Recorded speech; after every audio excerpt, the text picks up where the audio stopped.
He still has the keys. 6 weeks after Nolan Wells died, the person who was with him that night, the last person who saw him alive, is still holding the keys to the car. Nobody has taken them. Nobody has demanded them back. And the family's own attorneys are the ones telling you that detail, on camera, in front of national media, because it's one of the only concrete facts they have. That's where this case stands right now.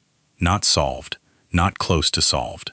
Sitting in a strange, tense limbo where a family has been told there's no evidence of foul play, by officials who, according to the family's own lawyers, reached that conclusion before they'd actually finished investigating.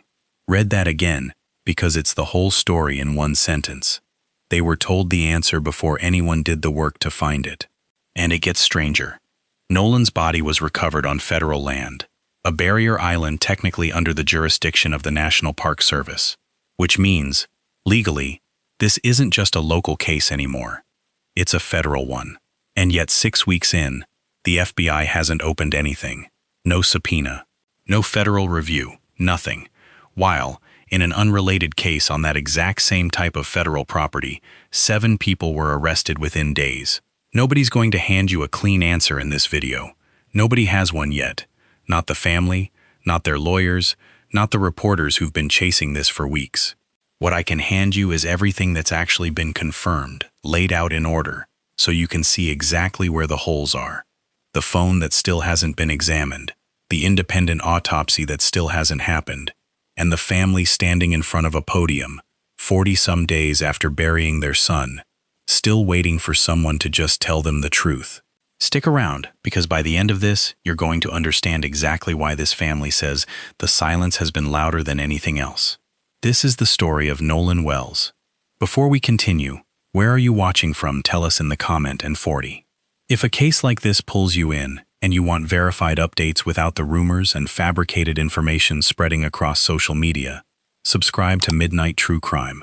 To understand why this press conference happened, you have to go back to who Nolan Wells was before any of this. Before the reward money, before the federal officials, before his name became a hashtag. He was 18. From Ocean Springs, Mississippi. A football player, by every account someone who'd worked hard for years to get to a moment his family describes as the one that was finally supposed to be his. His senior year, the culmination of everything he and his father had put in together on the field. His father, Elmore Wiley, described it simply. Nolan had a good start, but this upcoming year, was really going to be his year, not just athletically. The kind of year an 18-year-old has when the future stops being an abstract idea and starts being something close enough to reach out and touch. His mother, Christine, remembers him as the one who brought life into the house. It was the fun in it, she said of her son, present tense slipping into past, the way grief makes language betray you when you're not paying attention.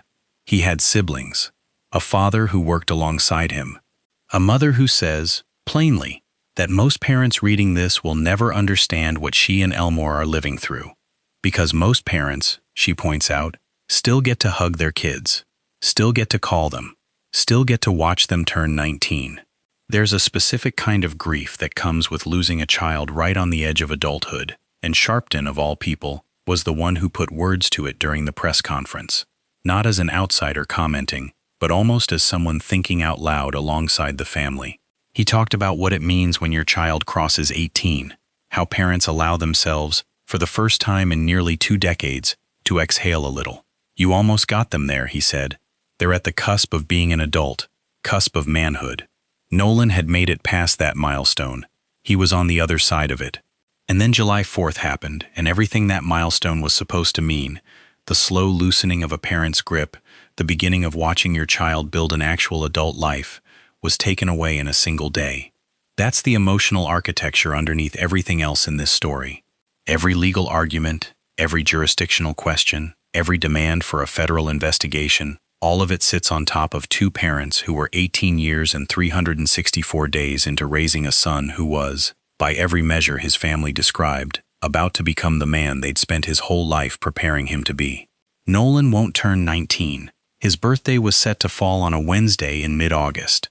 Instead of a celebration, his family was organizing a prayer vigil.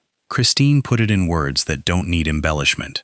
This new normal is something I would never wish on anyone, not even my worst enemy.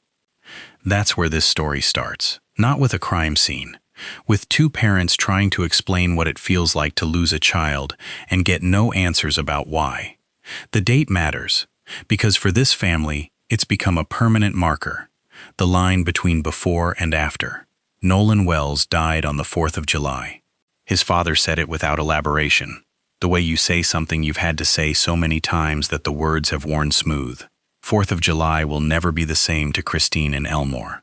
What we know publicly is limited, and it's worth being honest about that up front, because a lot of what's circulated online since has not been. His body was recovered on Horn Island, a barrier island off the Mississippi coast, accessible only by boat, and notably, land under the jurisdiction of the National Park Service. That detail becomes important later. For now, hold on to it. Beyond that, the circumstances, the timeline, exactly how Nolan came to be there, official confirmation is thin. And that thinness is, according to the family's legal team, the entire problem. Attorney Ben Crump, representing the Wiley family, was blunt about what they are and are not claiming. "We are not predetermining that the case was racial," he said at the press conference. What they are saying is something more specific, and, if you sit with it, more damning in a different way. "We've been determining that the answer, the investigation, has been racially divided, and that's what made it racial." Read that twice. He's not asserting a motive. He's describing a pattern, a gap between how quickly officials move to rule out foul play and how slowly they've moved to actually establish what happened. That gap is the entire spine of this update. That question came from Reverend Al Sharpton, and it's worth sitting with, because it's the crux of the family's frustration.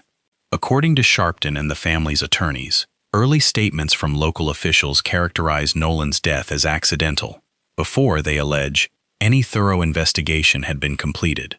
To the family, that sequence, conclusion first, investigation second, is where trust broke down. How do you trust the words of people that say immediately there was no foul play, when you haven't even investigated whether there was foul play? Sharpton asked. How do you trust people that come back from something that happened and never really give you a straight story of what happened? He referenced something specific here, one detail that's been circulating, that whoever was with Nolan at the time still has the keys to the car. It's a small detail. It's also the kind of detail that, when a family is grasping for anything solid, becomes a symbol of everything they feel they haven't been told. This is where sourcing discipline matters most, and it's worth pausing the story to say so directly. Nobody on that stage, not Sharpton, not Crump, not the family, stated as established fact that Nolan Wells was murdered. What they stated is that they don't yet have enough information to rule it out, and that officials moved to close that door faster than the family believes was warranted. That's a different claim than "he was murdered." It's a claim about process, not verdict. And it's the claim this entire press conference was built around. One detail surfaced from a reporter's question rather than from the family's own statement, and it deserves to be handled carefully, because it's exactly the kind of thread that gets distorted the moment it leaves a press conference room. A reporter, Tom Jones, from an Atlanta affiliate, asked directly, "I keep hearing about this young lady that Nolan left with. Has anybody managed to find her?" The response from the family's team was notably restrained. Rather than confirm or deny details, the attorney present said they were being careful not to impugn the investigation, meaning they weren't going to characterize conversations between lawyers and investigators in a public setting, on camera, for a local news audience. That's it. That's the entirety of what's confirmed. No name, no status, no confirmation of what role, if any, this person plays in establishing what happened that night. If you've seen speculation online building an entire narrative around this detail, and if you're covering this case, you almost certainly have, this press conference does not support it. What it supports is that questions exist, and that the family's legal team is choosing not to answer them publicly while an investigation is active. We'll flag it here and move on, the same way the family's own lawyers did. If there's a single piece of physical evidence this family is most focused on, it's a cell phone, and the process around examining it has become its own subplot of frustration. According to attorney Lisa Park, part of the legal team, An agreement was reached during a meeting with the Jackson County District Attorney's Office on July 15th. The phone would be examined jointly. The DA's office, the family's own forensic team, and potentially the FBI would all be present for a single, simultaneous download and analysis of its contents. Park explained the logic in plain terms, comparing it to the way investigators handle a serious car accident. Everyone examines the evidence together, once, so nobody can later claim the evidence was altered or handled improperly before they arrived. "They don't move that car around and everybody does their own thing," she said. "This is what is supposed to happen." As of this press conference, that joint examination had not yet taken place. The family's team says they are waiting on the DA's office to set a date. Attorney Eric Hurt, who is leading what's been described as an independent investigation on behalf of the family, said flatly that they've been in communication with the district attorney and are ready to do that at any moment. "So here's where things stand on the phone," stated as plainly as the facts allow. An agreement exists. A date does not. And 6 weeks after Nolan's death, the device that both sides seem to agree could hold real answers is sitting untouched, waiting on a calendar that only one side of this controversy controls. This is the detail that's been most misrepresented online, and it needs to be corrected clearly, because getting it wrong does a disservice to a story that's already complicated enough. There is no new autopsy result. There is no independent autopsy that has been completed. What exists is availability, nothing more. Dr. Roger Mitchell, a forensic pathologist the family has enlisted for an independent review, has made himself available, according to Crump, at any point that the district attorney's office and then the medical examiner will allow him to come. Crump's own words: he's ready, willing, and able to go do it. That's the entire status of the independent autopsy as of this press conference. Not shocking new details, not exposed. A qualified pathologist standing by, waiting on permission from the same local officials the family says have been slow to cooperate on nearly everything else. If you're covering this case and you see headlines claiming autopsy findings have surfaced, that claim is ahead of what's actually been confirmed. The real story, and frankly the more damning one, is that 6 weeks after a young man's death, his family's own medical expert still hasn't been allowed to examine the body. Think about what that actually means in practice. An independent forensic pathologist is one of the few tools a grieving family has to check the work of a local medical examiner's office they don't fully trust. It doesn't presume wrongdoing. It's a second set of expert eyes, standard practice in a case like this, especially one already surrounded by allegations of a rushed conclusion. And that tool has been sitting on the shelf, unused, for 6 weeks. Not because Dr. Mitchell is unavailable, but because permission to use it hasn't been granted by the very office the family says moved too fast the first time around. That's not a smoking gun. It's not proof of anything sinister. But it is, on its own, a fact worth sitting with. The one independent check this family has requested on the official cause of death has not yet been allowed to happen. Here's the detail that, if you've followed true crime long enough, should genuinely surprise you. Not because it proves anything about how Nolan died, but because of what it reveals about jurisdiction. A reporter, identified at the press conference as representing a radio outlet, raised a specific and pointed question. Nolan Wells's body was found on Horn Island, which falls under the jurisdiction of the National Park Service, meaning it is, legally, federal property. The reporter's follow-up was sharper still. In an unrelated case, 7 people had been arrested in connection with an incident at a reflecting pool, also National Park Service land, in Washington, D.C. Why, he asked, had that situation produced multiple arrests, while a death on federal land in Mississippi had produced none, not even a subpoena from federal authorities? Congresswoman Lucy McBath, who sits on the House Judiciary Committee, responded by confirming that a formal letter requesting federal involvement, specifically directed to the FBI, had already been sent. As of the press conference, the family and the Congressional Black Caucus had given federal officials 7 days to respond. Crump connected the two situations directly, calling attention to what he described as a clear inconsistency. Authorities pursued charges over an incident at a fountain, then pulled back and convened a new grand jury, while a death on similarly federal land had drawn no equivalent federal response at all. To be precise about what is and isn't confirmed here, No one on that stage claimed the federal government was deliberately ignoring the case. What they argued is narrower and, in some ways, more measurable. That federal jurisdiction exists, federal resources exist, and as of 6 weeks in, federal engagement does not. McBath, for her part, tied this directly to her role as second vice chair of the Congressional Black Caucus, framing the request for federal involvement not as an accusation, but as a resource question.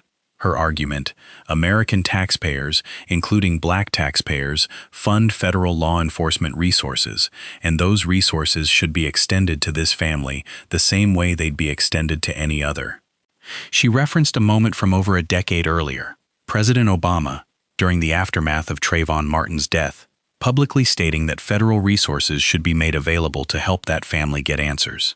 It's a comparison worth noting, because it also sets up a contrast the family's team was careful to draw. When federal review has happened in similar cases before and produced no charges, as it did after the Justice Department reviewed the killing of Michael Brown in Missouri, Crump said the family accepted that outcome. "We accept things when they're fair," he said, "but we want them to be fair. That distinction matters. This isn't a family or legal team demanding a predetermined result from federal investigators. It's a family asking for the review to happen at all, with the explicit acknowledgement that they'll accept whatever it finds, so long as the process itself is real." Perhaps the most unsettling thread in this entire press conference wasn't about Nolan at all. It was about what's happened to his family since his death became public. According to Sharpton, one of the parents involved in a related case, he did not name the person directly at this point in his remarks, had been threatened with a lawsuit simply for the family's team asking investigative questions. Separately, the family's team described online harassment severe enough that it targeted a parent's employment. "They've harassed her and her job," Sharpton said, "and sent stuff to their house." Crump went further, releasing what he described as a formal statement defending the First Amendment rights not just of traditional journalists, but explicitly of independent content creators and citizens reporting on the case. His language was direct. "We are deeply concerned when cease and desist letters, threatened lawsuits, or other legal pressure become tools to intimidate or silence lawful scrutiny." He drew a specific line, one worth repeating exactly, because it's the clearest statement of principle in the entire press conference. There is an important difference between knowingly spreading false information and asking questions, examining evidence, identifying inconsistencies, expressing opinions, and demanding transparency. For anyone covering this case independently, reporters, YouTube creators, anyone outside the traditional press pool, that statement is notable. It's a direct acknowledgement that legal pressure has been used or attempted against people simply for asking the same questions this family is asking. And it's a public defense of the right to keep asking them. There's a broader point buried in this that goes beyond Nolan Wells specifically. When a case like this catches national attention, two things tend to happen simultaneously. Legitimate scrutiny increases. More eyes, more questions, more pressure on officials to move faster and explain themselves. But so does the volume of misinformation, speculation, and outright fabrication, because attention creates an audience for both. Crump's statement was, in effect, an attempt to separate those two things publicly, to say that asking hard questions about an investigation is not the same as spreading falsehoods, and that the remedy for the second problem isn't legal threats against everyone doing the first. Whether that line holds up, as this case continues to draw attention, is something worth watching. 6 weeks in, it's already been tested. By the end of the press conference, stripped of all the surrounding noise, the family's position was remarkably simple, and worth stating in full, because it's easy to lose in a story with this many threads. They are not demanding a particular conclusion. Elmore Wiley said it directly. "We just want the truth. We just want to know what any other parent would want to know. We asking the questions any parent would ask." Crump echoed the same idea from a legal standpoint. "We're going to follow the truth wherever it leads us," he said, pushing back directly on speculation that the family was simply positioning for a lawsuit. He explained that preservation letters, standard legal correspondence instructing all parties not to destroy potential evidence, had been sent, and that those letters had been misread by some as an announcement of litigation. They weren't. "We're on record that we want the truth. The whole truth, and nothing but the truth, Crump said. That's what's going to lead us in what we do. When a reporter asked what accountability and justice would look like in this case, Crump's answer was the clearest sentence of the entire event. Whatever investigation you would do for your child, that's the same investigation they want. We're not asking for anything special. We just want equal justice for our children, too. So here's what we actually know. Laid out plainly, without embellishment, Nolan Wells, 18, died July 4th. His body was recovered on Horn Island, federal land off the Mississippi coast. Local officials reportedly characterized the death as lacking foul play early in the process, a characterization the family's legal team argues came before a full investigation was complete. A cell phone believed to hold relevant information has not yet been jointly examined, despite an agreement reached over a month ago to do so. An independent forensic pathologist, retained by the family, has not been permitted to examine the body, not blocked outright, but waiting on permission that, 6 weeks in, still hasn't come. The Congressional Black Caucus has formally requested FBI involvement, citing the case's location on federal land, and given federal officials a 7-day window to respond. And a family, 2 parents who, by every account in this press conference, have tried to remain measured, tried not to prejudge, tried to simply ask for the same process any family would receive, has instead found itself the target of threatened lawsuits and online harassment for doing exactly that. Nolan Wells' 19th birthday came and went without him. His family marked it with a prayer vigil instead of a celebration, asking, in Christine Wiley's words, for the country to come together in unity, to say, let's get to the truth of what happened to Nolan Wells. Whether that truth arrives, and what it turns out to be, remains, as of this update, still unknown. What is known is this. 6 weeks after a young man's death, the people closest to him are still waiting for the most basic thing a family can ask for. Not a verdict, not a conclusion, just a straight answer. We'll be following this case as it develops. If the phone examination happens, if the independent autopsy is finally granted, if the FBI responds within that 7-day window, we'll bring you that update the moment it's confirmed. Before you go, if this case bothers you the way it bothers me, the worst thing that can happen to it now is silence. Attorney Crump said it himself in that press conference. It's the media, the people covering this, who keep a story like this from getting buried along with everything else in the news cycle. So if you want to be the first to know the second that phone gets examined, the second that autopsy actually happens, the second the FBI responds, hit subscribe and turn on notifications, because I will have that update out within hours of it breaking, not days. And I want to hear from you directly. Down in the comments, do you think the keys still being in someone else's possession 6 weeks later means something, or am I reading too much into it? Do you buy the explanation for why there's been no federal movement on land the federal government legally controls? Drop your theory below. I read every single one, and honestly, some of you have caught details in these cases before the news outlets did. If you're new here, this isn't the first case like this we've covered, and it won't be the last. Like this video if you want to see this family get real answers. Share it if you think this story deserves more attention than it's getting. And subscribe, because the moment there's a break in this case, you're going to want to already be here. Until then, say his name, Nolan Wells.